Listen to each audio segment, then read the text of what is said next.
News, I'm Kevin Hogan. Here are today's top stories. New staff are deployed to take care of migrants in border processing centers. It will free up some Border Patrol agents so they can get back to border security.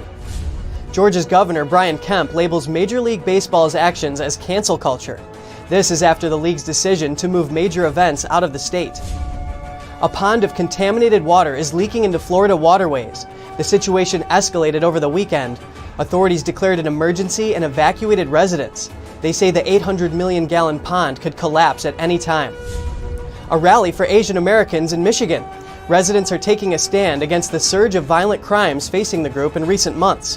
What do state senators have to say about the challenges the minority group is facing? And the private information of more than 500 million Facebook users is discovered for sale on a hacker website. An expert says to watch out for attacks related to the data.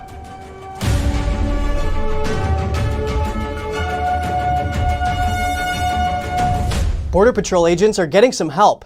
A new group of people trained to work in processing facilities just graduated. That means Border Patrol agents can get back out on the line. Do solemnly swear. Do solemnly swear. A group of newly trained staff is being deployed to border processing facilities in Texas. 39 Border Patrol processing coordinators spent 8 weeks training for the new role. The role was developed under the Trump administration to help put Border Patrol agents back on border security, instead of having them deal with humanitarian issues. The coordinators won't be armed or have arrest authority since it's not a law enforcement position. The chief Border Patrol agent at the training academy says they plan to train 5 more groups this year. And a Republican senator says he was told to delete photos he took of migrant facilities during a recent visit to the U.S.-Mexico border. Well, we were told to delete the pictures. No one did. You've seen the video coming out of all of these kids crammed together under the foil blankets, huddling together. Senator John Barrasso is also a medical doctor. He told Fox News that Customs and Border Protection isn't testing children for the virus when they arrive, only when they leave. They've all been exposed, and then they're sent all across the country. You know, that is the real tragedy of this. We reached out to the White House for comment, but haven't heard back yet. And a bipartisan group of lawmakers says fixing the immigration crisis is President Biden's responsibility. Senator John Tester said he's not sure what Congress can do in the immediate future. He told The Hill, "I don't know you need legislation. I think what we need is to make sure we get the people and the technology down there to stop it." Senator Sheldon Whitehouse told The Hill it's the executive branch's responsibility, saying, "If they feel they need additional resources, obviously we're here to help." And Republican Senator Lindsey Graham told The Hill they need to go back to the policies that were working. Biden put Vice President Kamala Harris in charge of dealing with the border crisis in March. Although she's answered questions from the media, she hasn't held a news conference about it yet. Pushing the new infrastructure package through Congress is expected to be an uphill battle for the Biden administration. But Senate Leader Chuck Schumer is trying to pave a way for the controversial package, even without any Republican support. NTD's Melina Weisskopf has the story. The $2 trillion infrastructure plan is facing pushback on many fronts. Republican leaders say it funds projects it shouldn't, costs too much, and that they disagree with tax hikes. Some moderate Democrats also disagree with tax hikes. Then there's progressive Democrats, who say the plan is admirable but won't hit the mark. It's just not enough.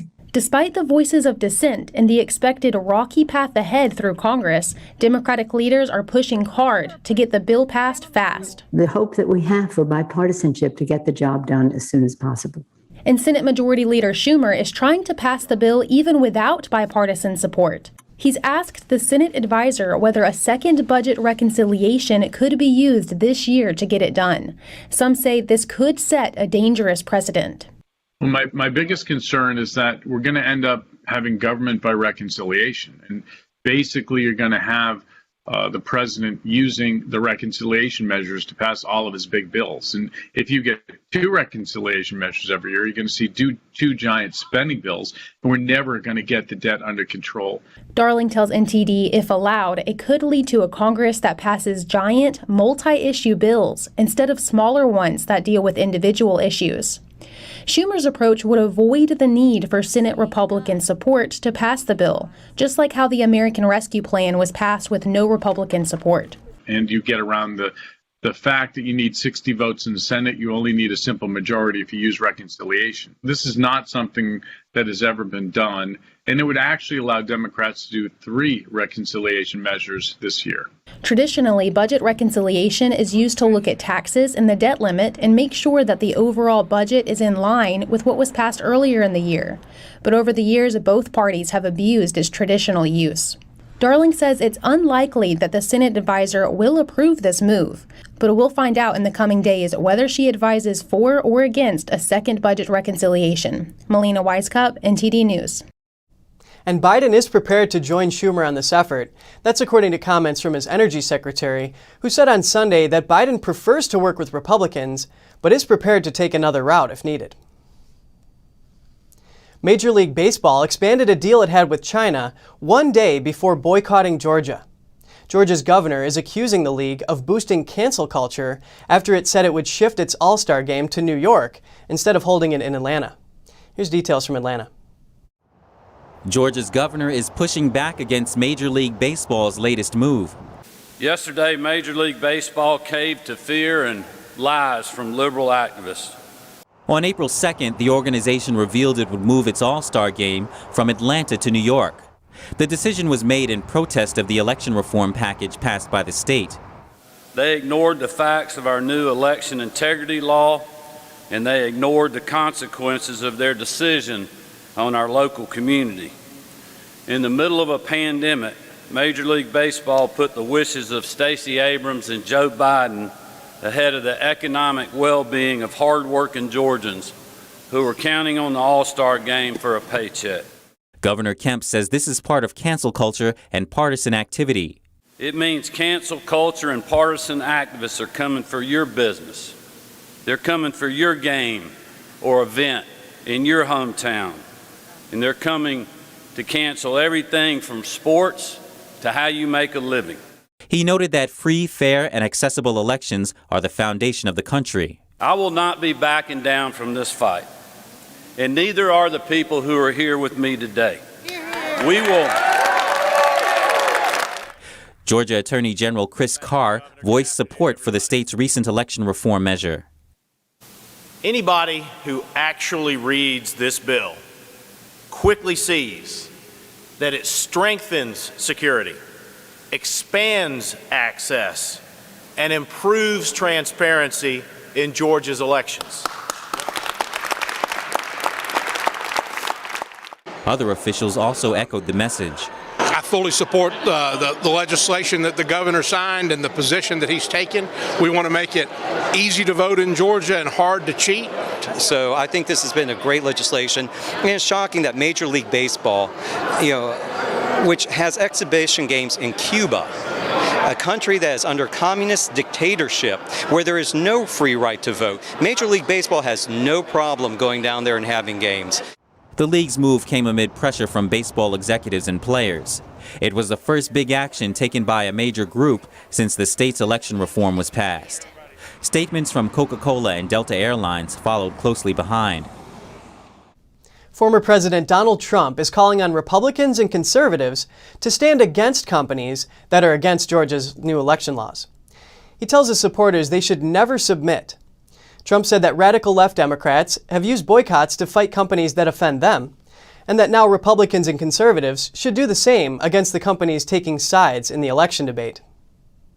A pond filled with toxic water is discharging into Florida's waterways. Florida Governor Ron DeSantis declared an emergency, and officials are scrambling to prevent an uncontrolled collapse of the pond's levee. A pond of contaminated water is leaking into Florida waterways. The situation escalated over the weekend. Authorities declared an emergency and evacuated residents. They say the 800 million gallon pond could collapse at any time. Manatee County Director of Public Safety Jake Sauer told WSTP that a containment wall shifted at Piney Point Containment Pond. He says the structure of the pond could collapse at any time. Authorities evacuated more than 300 homes and a jail. Florida Governor Ron DeSantis declared an emergency. I issued an executive order declaring a state of emergency in Manatee as well as in Hillsborough and Pinellas counties. The area is south of Tampa Bay. Officials say they are draining the pond so it doesn't collapse. They say the water is running into an aquatic preserve near Tampa Bay via local creeks. The Center for Biological Diversity released a statement about the incident. They say Piney Point is the site of something called a phosphogypsum stack. It's a waste byproduct of manufacturing fertilizer. They say the stack contains radioactive materials and toxic heavy metals. The statement says the stacks are very dangerous, and the release is a preventable catastrophe. DeSantis denies the released water is radioactive. To be clear, the water being discharged to Port Manatee is not radioactive. It is primarily salt water from the Port Manatee Dredge Project mixed with legacy process water and stormwater runoff. He says water in the area is being tested to ensure the safety of residents. Manatee County officials say there is no threat to wells or drinking water. DeSantis says the owner of the facility is accountable for any damages. Michiganders are speaking out against the surge in violence against Asian Americans across the country. Organizers held a rally in front of the state's capital to fight against discrimination towards the group. Michigan state senators tell NTD about their concerns over what Asian Americans are facing. State senators, Asian Americans, and other community members gathered in Lansing, Michigan on Saturday. The group Michigan Conservative Chinese Americans organized the protest against bigotry and discrimination against Asian Americans. They say Asian Americans are treated unfairly in areas like higher education under the guise of equality.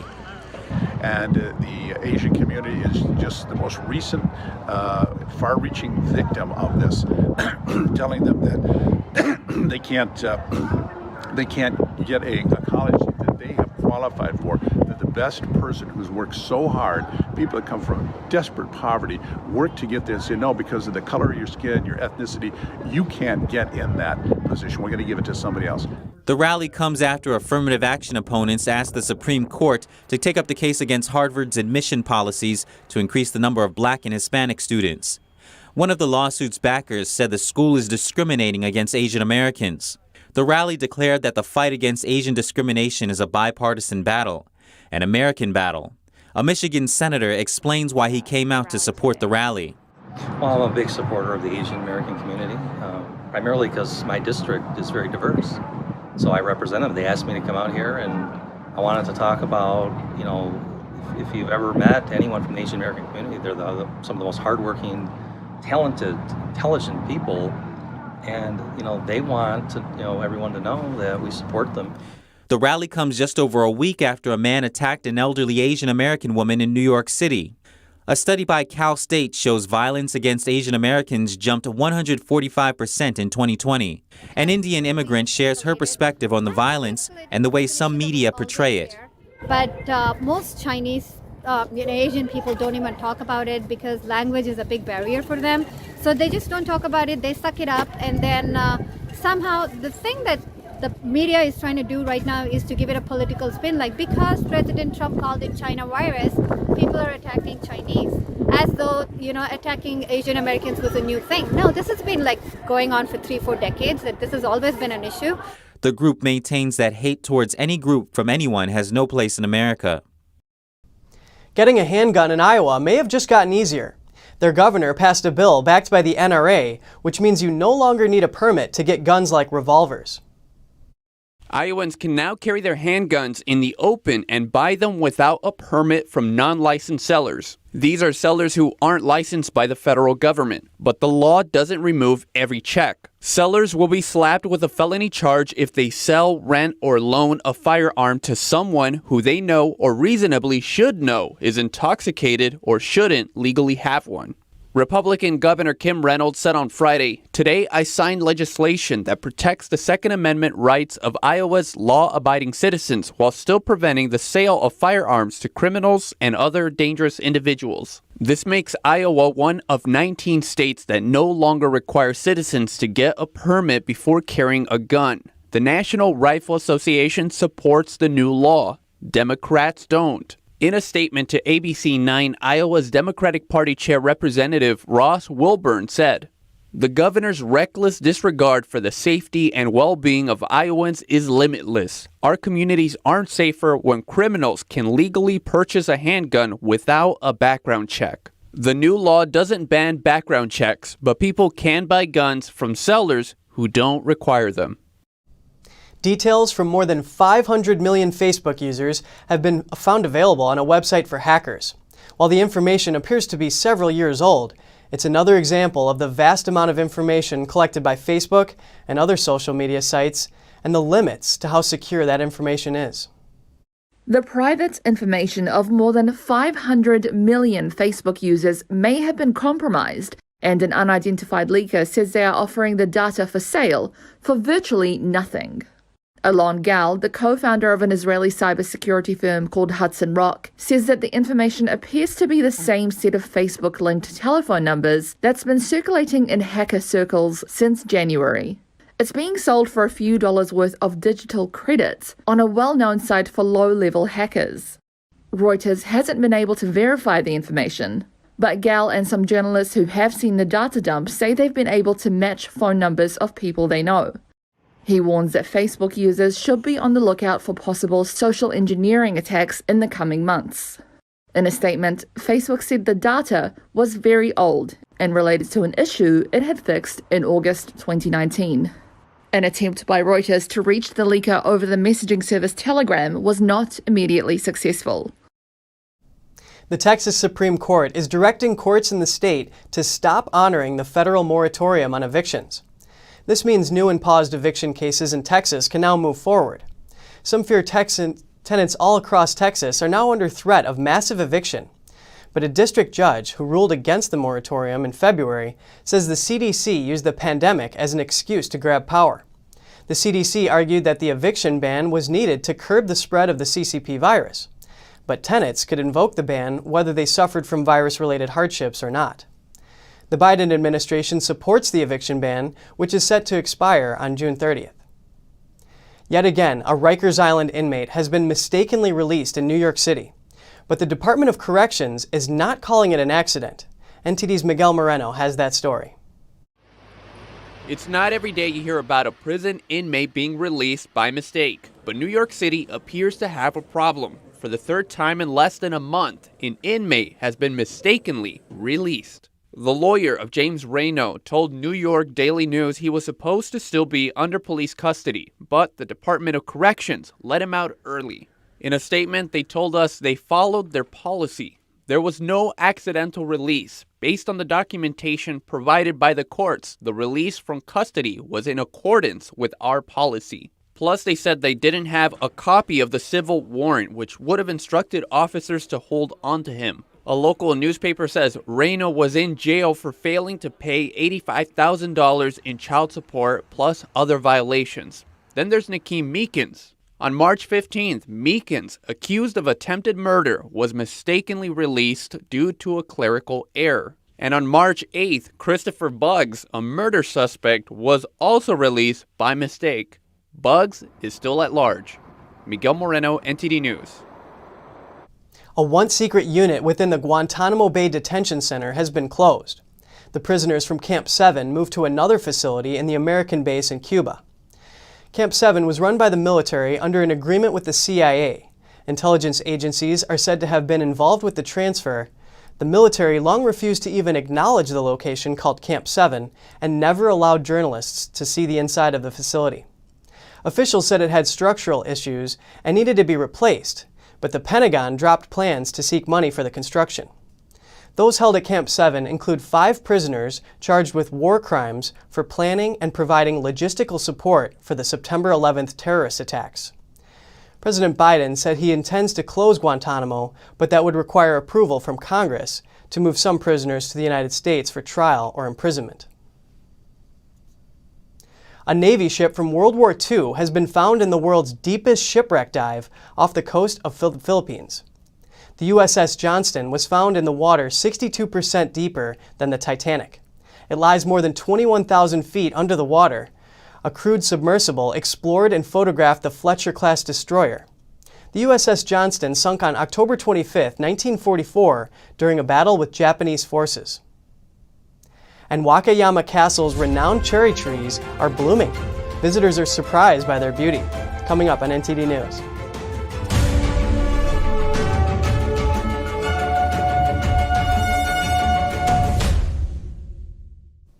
The calming sight of hundreds of cherry trees in bloom is drawing visitors to Wakayama Castle's renowned blossoms.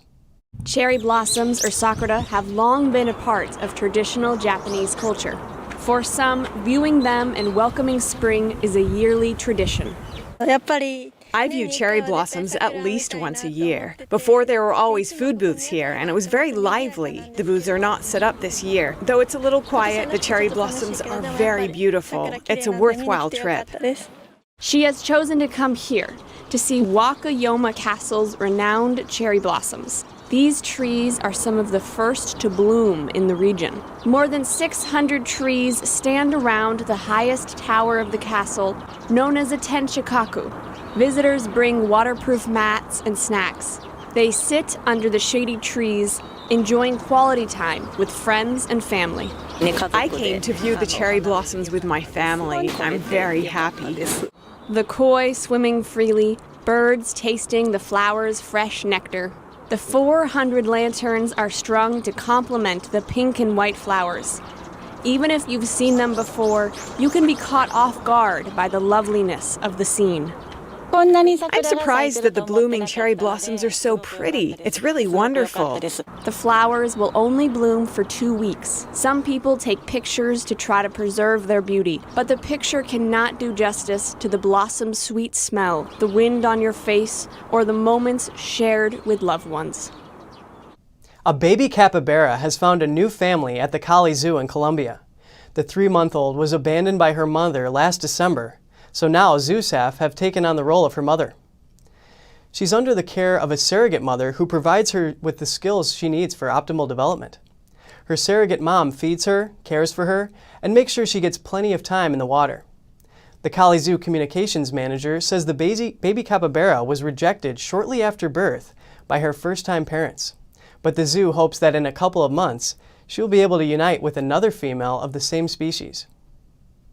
Let's turn our attention to health now by looking at 7 healthy beans, grains, and legumes.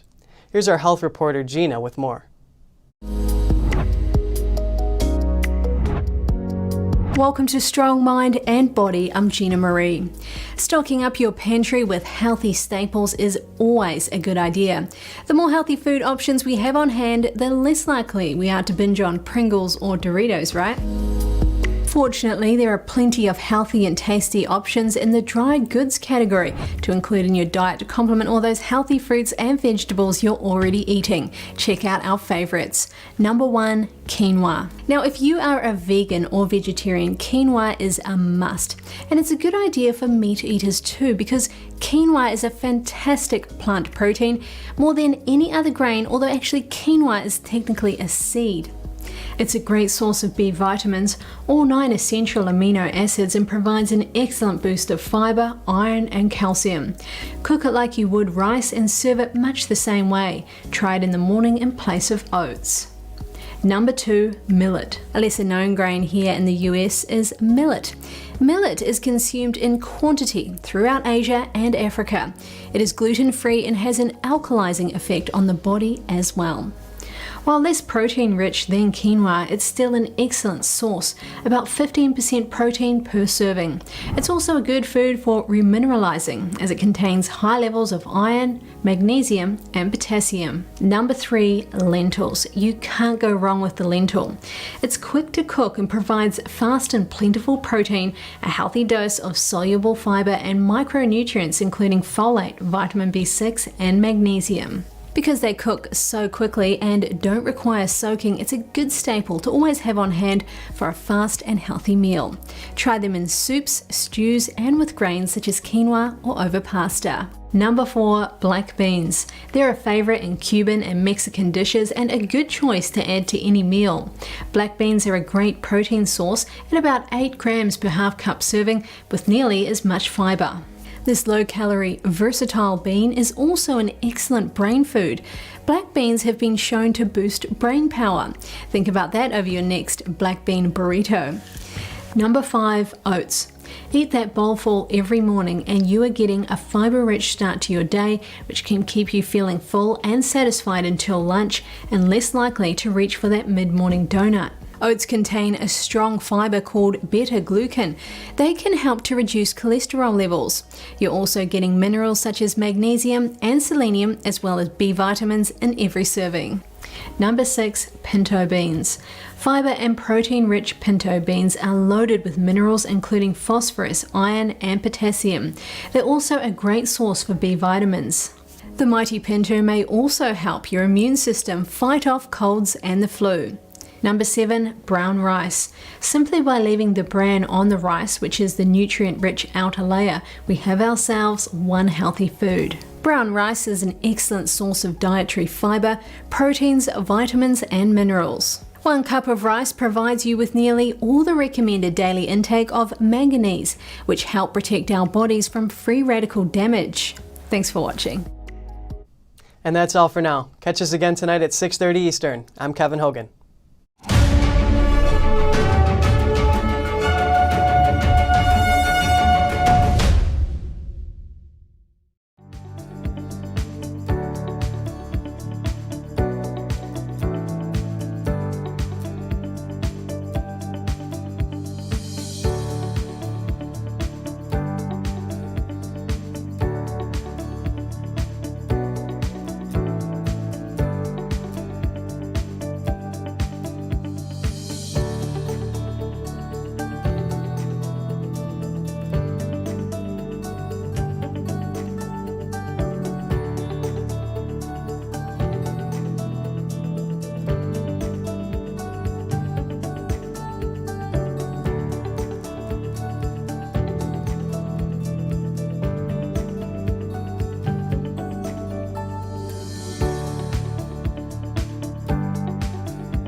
Don't miss out on important news. Our videos are being deleted. So if you don't want to be cut off from honest news, take a moment to sign up for our newsletter at newsletter.ntd.com so you don't lose access to NTD. Go to newsletter.ntd.com to sign up for our evening newsletter.